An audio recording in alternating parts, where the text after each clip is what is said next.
خیبر پختونخوا کا آئندہ مالی سال کا بجٹ کل پیش کیا جائے گا۔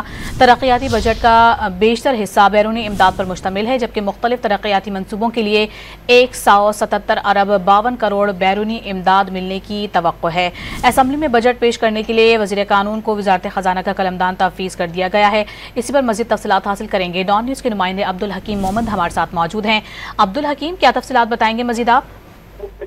جی بالکل، خیبر پختونخوا کا جو سالانہ بجٹ 2025-26 ہے وہ کل خیبر پختونخوا اسمبلی میں پیش کیا جائے گا، اور اسمبلی میں پیشی سے قبل کل صبح کابینہ کا اجلاس طلب کیا گیا ہے۔ بجٹ کی منظوری کابینہ سے لی جائے گی۔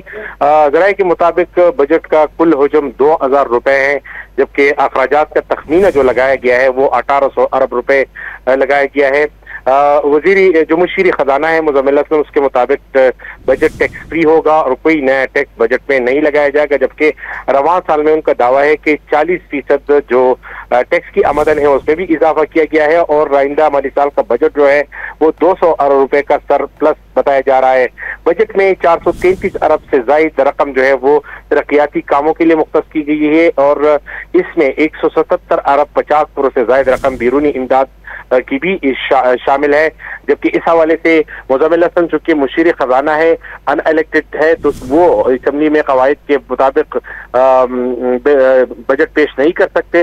تو آج اعلامیہ جاری کیا گیا ہے، اور وزیر قانون کو اضافی قلمدان وزارت خزانہ کا دیا گیا ہے، جو کہ کل اسمبلی میں وہ بجٹ پیش کریں گے۔ خیبر پختونخوا کا آئندہ مالی سال کا بجٹ کل پیش کیا جائے گا، جس کی تفصیلات بتا رہے تھے عبدالحکیم محمد۔ آپ بہت شکریہ آپ کا۔